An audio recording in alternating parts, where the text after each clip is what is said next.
Robert Capa, el ilustre fotógrafo americano, nacido en París a la edad de 22 años, y único hijo de dos soñadores que nunca fueron padres, André Friedman y Gerta Pooril. Porque Capa no es más que el seudónimo bajo el que ambos trabajaron. Ellos fueron Robert Capa. Con el tiempo y en buena parte debido a la prematura muerte de Gerta, la historia se ha encargado de que asociemos mayoritariamente al personaje de Capa con Friedman. De modo que comenzaremos con él esta biografía e inevitablemente nos conducirá hasta Gerta. El 22 de octubre de 1913 nace en Hungría Endre Erno Friedman. Durante el día, su pequeño apartamento del barrio de Pest se convertía en un taller de costura en el que sus padres, Julia y Detso, confeccionaban ropa para las clases altas del vecino barrio de Buda, situado en la orilla opuesta del Danubio. Al caer la noche, cesaba el ruido de las máquinas de coser y los trabajadores volvían a sus casas. Pero el hogar de Friedman no recobraba la paz. Su propia casa fue el primer campo de batalla que conoció. Sus padres no tenían una buena relación. Julia pasaba el día trabajando mientras que Detso desaparecía en cuanto tenía ocasión para ir a jugar a las cartas con otros hombres del gremio y discutir sobre finanzas y política en el Café Modern. Allí gastaba las ganancias del negocio familiar, apostando al pinacle. Endre Friedman, a pesar de amar y respetar profundamente a su madre, a quien escribía puntualmente cartas desde todos los rincones del mundo que visitó, heredó el carácter vividor y despreocupado de su padre, y su pasión por las apuestas. El corresponsal de guerra tiene su dinero y su vida en sus manos, y puede apostarlo a este caballo o a este otro, o puede volver a metérselo en el bolsillo en la última apuesta. Yo soy un jugador y decidí desembarcar con la compañía E en la primera oleada. La empresa familiar se fue a pique a raíz de la depresión económica del 29. Friedman pasó su adolescencia vagando con su pandilla por las calles con el estómago vacío. En esa época todo el mundo le conocía por su apodo, Bandy. Fue entonces cuando conoció a la primera de las mujeres que marcarían su vida, Eva Besnio, una talentosa adolescente judía que retrataba el día a día en Budapest con su Kodak Brownie, y que años después sería considerada la gran dama de la fotografía holandesa. En 1930, Bandy es detenido por participar en una protesta contra el dictador húngaro Miklós Horthy. Fue visto conversando con un hombre encargado de reclutar jóvenes para el Partido Comunista. La policía le hizo una propuesta que no pudo rechazar. Así lo describió él mismo. En la central de la policía de la Gran Plaza, el jefe de policía de Horthy silbaba la Quinta Sinfonía de Beethoven, mientras apaleaba jóvenes melenudos. Yo era un joven de 17 años con el pelo muy largo. A la mañana siguiente, el jefe de policía llamó a mi madre y le dijo que si yo abandonaba Hungría en 24 horas, nadie haría ciertas preguntas.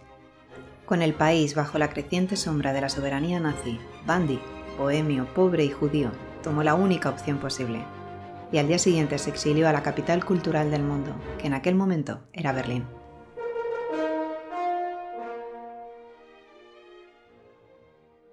Se matriculó como periodista en la Universidad de Ciencias Políticas.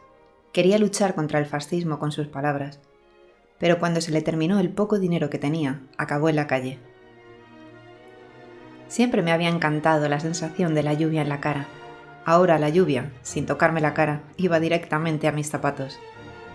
Nunca hubiera pensado que la pobreza tuviera algo que ver con los zapatos. Ahora, cuando veo a algún pobre, le miro a los pies.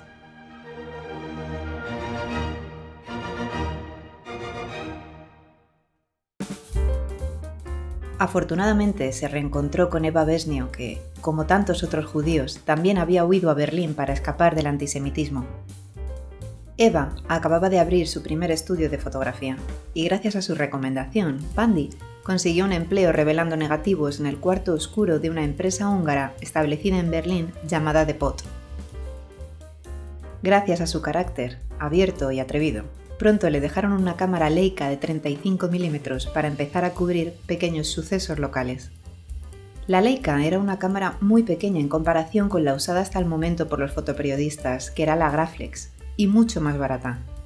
Se inventó justo antes de empezar la Primera Guerra Mundial, pero no se comercializó hasta mediados de los años 20.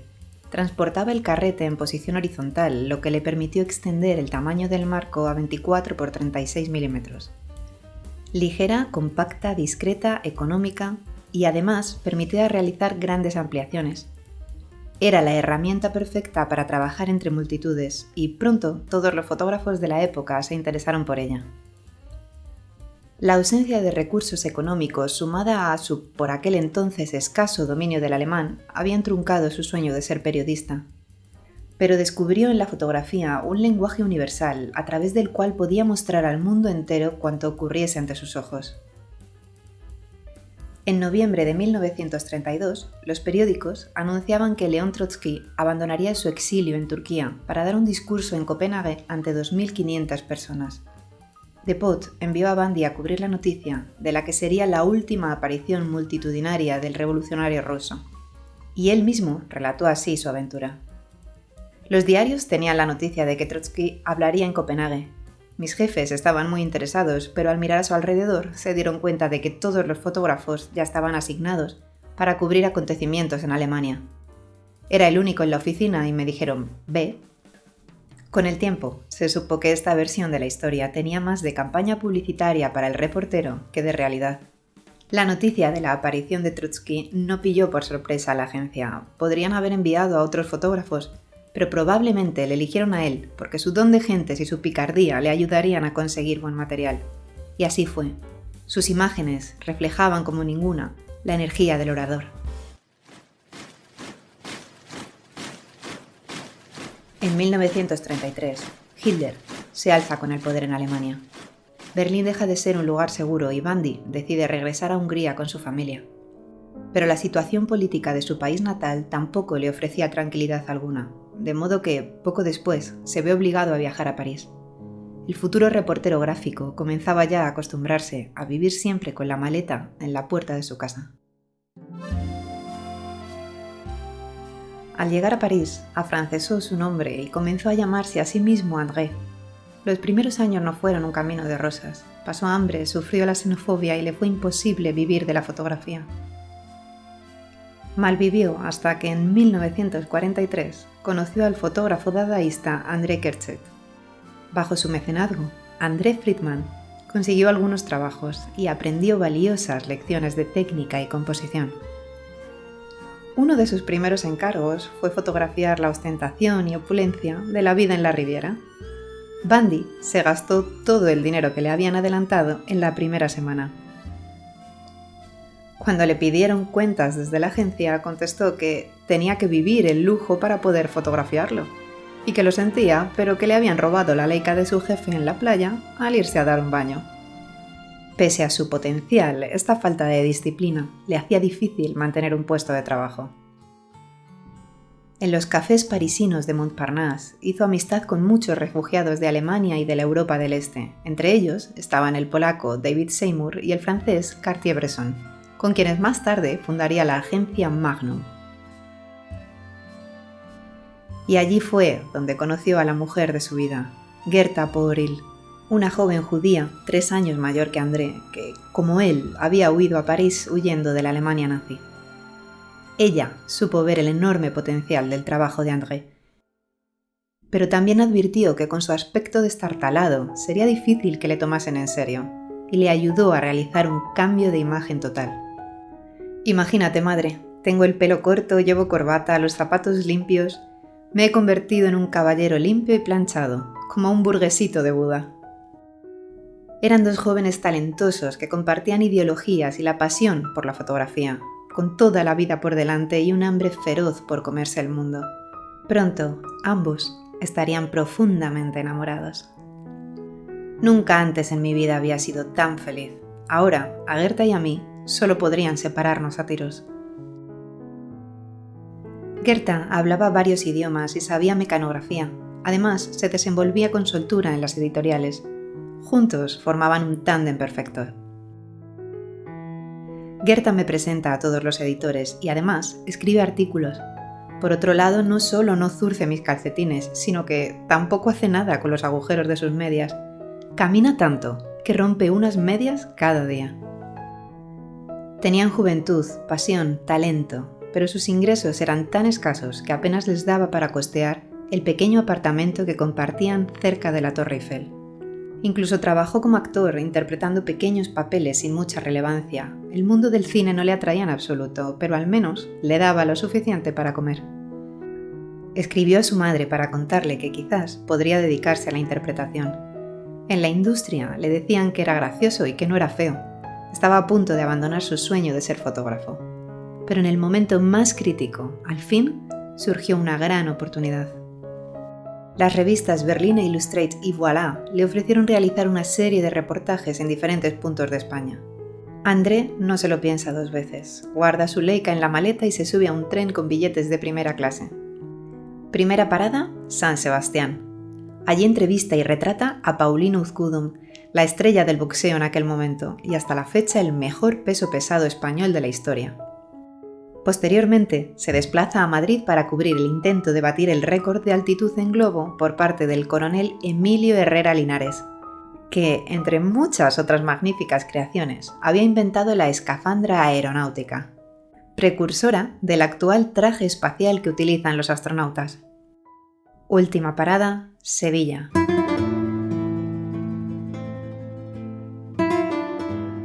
Friedman realiza un trabajo soberbio. Retrata las fiestas de la Semana Santa con los ojos de un niño, cautivado por la pasión de aquellas gentes, su folclore, su gastronomía. Sin conocimiento de la idiosincrasia de la cultura andaluza, retrata la Semana Grande desde un prisma completamente distinto a cualquier enfoque que se hubiera dado hasta entonces. No se centra simplemente en las figuras de santos y vírgenes ni en la arquitectura de las iglesias, sino que retrata los sentimientos del pueblo hacia la fiesta, con instantáneas frescas tomadas a muy poca distancia de los protagonistas, de la manera más cercana y humilde posible. Esa es, sin duda, la grandeza de su obra y la clave de su éxito. Si tus fotografías no son lo suficientemente buenas, es que no estás lo suficientemente cerca. André y Gerta hacían unos reportajes magníficos y las fotografías se vendían bien, pero les faltaba algo para destacar entre el resto de fotógrafos de la época. Decidieron crear un personaje ficticio, un fotógrafo norteamericano, una superestrella inalcanzable al que bautizaron con el nombre de Robert Capa. La mayoría de historiadores coinciden en que sacaron el nombre del apuesto actor estadounidense Robert Taylor, que en aquella época era conocido como el hombre del perfil perfecto, y el apellido del cineasta italiano Frank Capra, que acababa de ganar un Oscar por su película It Happens One Night. Porque si tu nombre suena guapo y famoso, es más fácil que la gente te tome por alguien guapo y famoso. Del mismo modo, ella, que admiraba a Greta Garbo, decidió cambiar su nombre por el de Gerda y su apellido por Taro, que era el nombre de un exitoso artista japonés afincado en París llamado Taro Okamoto. Gracias a esta argucia, sus fotografías triplicaron su valor. Pronto se descubrió el ardid. Se supo que ambos trabajaban bajo el seudónimo de Robert Capa, pero como sus fotografías ya eran muy codiciadas en las editoriales, decidieron seguir firmando el trabajo de ambos bajo el nombre de Robert Capa. Y André Friedman, Bandy, André, asumió este nuevo nombre. Ahora, todos sus allegados le conocerían como Bob. Querida madre, estoy trabajando bajo un nuevo nombre. Ahora me llamo Robert Capa. Es como volver a nacer, pero esta vez sin hacerle daño a nadie.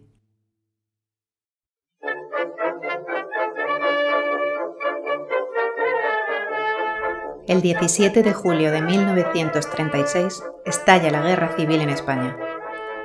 La revista V encarga un reportaje a Depot y la agencia manda a algunos de sus mejores reporteros, entre ellos Gerda Taro y Robert Capa, para cubrir la noticia. La revista, la agencia y ellos mismos, de marcada ideología de izquierdas que ya conocían los estragos causados por el fascismo, tenían una intención clara: atraer jóvenes voluntarios para luchar contra el autodeterminado Frente Popular y retratar la victoria republicana sobre el bando sublevado. Pero este acontecimiento jamás ocurriría. 3 años después, Francisco Franco firmaría el último parte de guerra declarándose vencedor y estableciendo la dictadura en España hasta su muerte el 20 de noviembre de 1975. Su primer viaje a España durante la Guerra Civil comienza en Barcelona. Allí retratan una imagen idealizada de los hombres republicanos sonrientes, despidiéndose de sus familias para ir al frente. y de las milicianas, jóvenes, bravas y hermosas, preparadas para la batalla con sus uniformes azules. De nuevo, sus cámaras se giran hacia el pueblo llano y dan la espalda a las grandes figuras. Pero el frente de Huesca está prácticamente estabilizado. Son conscientes de que allí no están retratando una guerra, más bien están grabando un anuncio. Si realmente querían cubrir la guerra, los disparos de sus cámaras tendrían que hermanarse con los disparos de los fusiles. En Madrid encuentran una estampa similar. El ambiente que se respira en el frente de Guadarrama aún es optimista. La noticia que buscan les espera mucho más al sur, en el frente de Córdoba. Allí, el ejército republicano prepara una gran ofensiva para recuperar la ciudad. Gerda Taro, Robert Capa y muchos otros periodistas se congregan el 5 de septiembre de 1936 en Cerro Muriano. Allí realizarían el primer gran reportaje de refugiados de guerra de Robert Capa. Una parte de ellos, de su inocencia, de su alegría, moriría aquella mañana, mientras retrataban la desesperación y el miedo de un pueblo despojado de sus vidas y su dignidad, que dejaba atrás sus casas y marchaban a pie con lo poco que pudieran cargar para salvar su vida. Robert Capa puso los ojos del mundo sobre esa cara de la guerra, la de los hombres, mujeres y niños a quienes conflictos e intereses que ni entienden ni les interesan les roban absolutamente todo. Cuando piensas en todas las buenas personas que han muerto, te da la sensación de que, de algún modo, es injusto seguir con vida.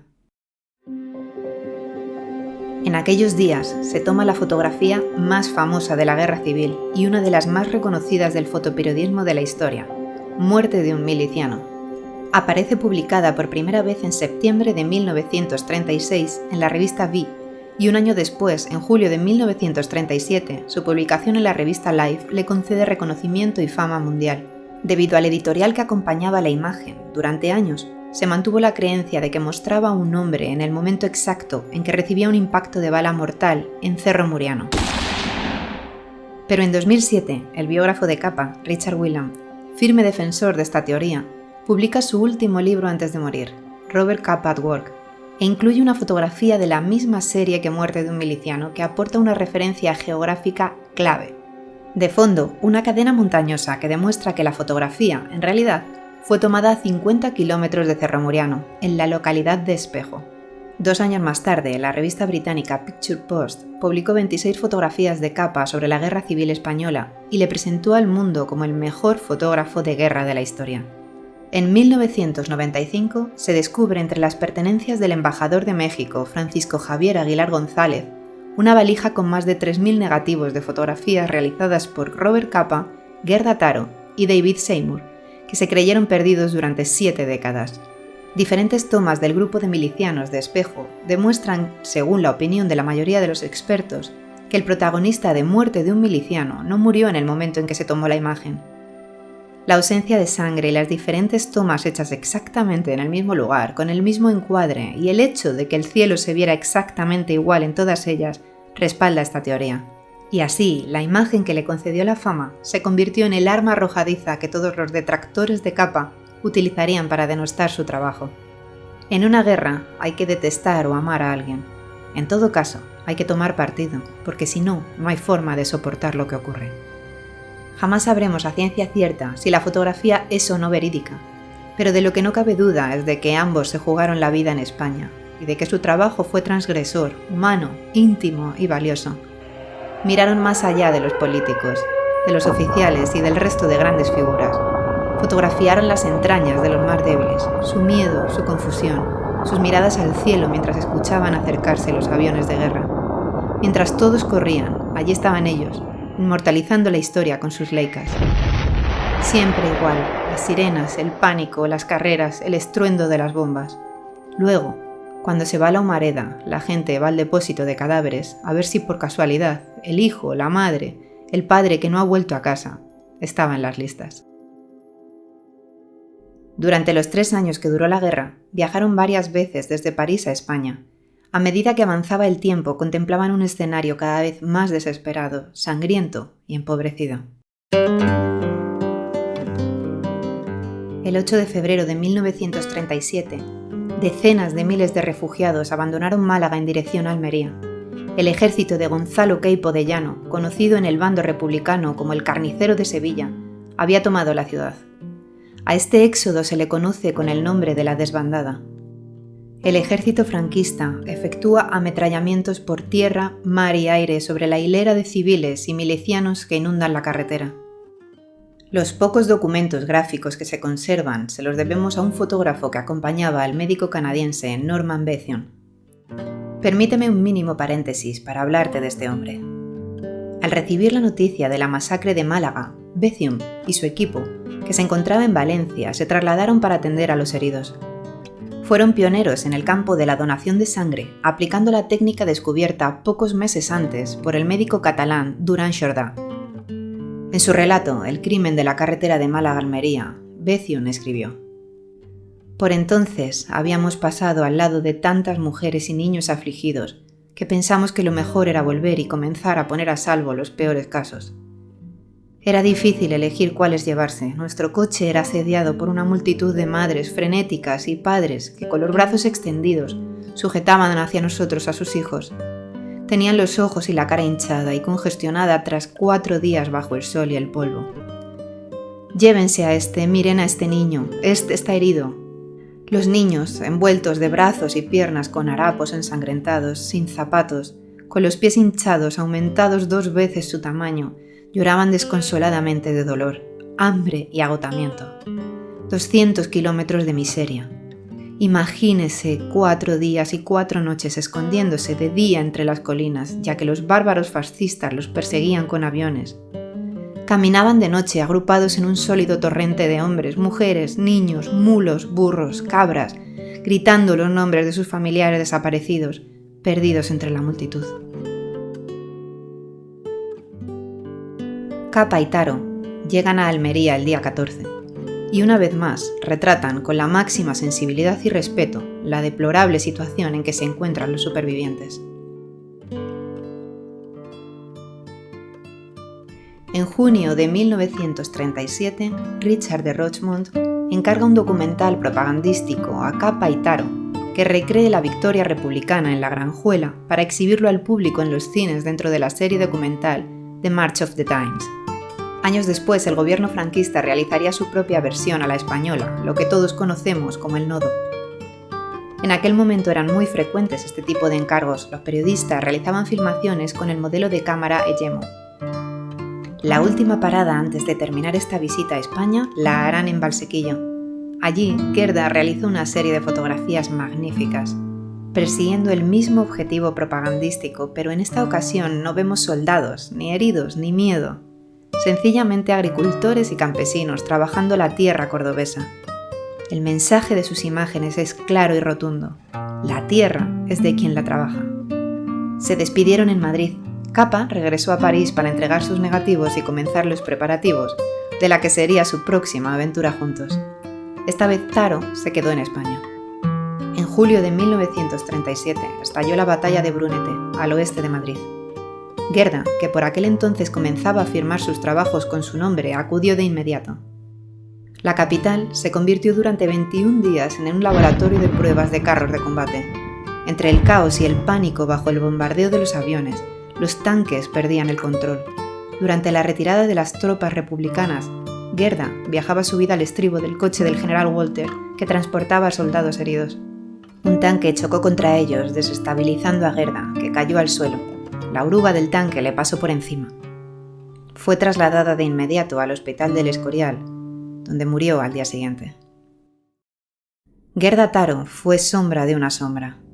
A la sombra de Robert Capa, ella no era nadie, era una sombra en sí misma. Sin embargo, se hizo luz. Ocurrió el 25 de julio de 1937. Al día siguiente debería haber viajado a París.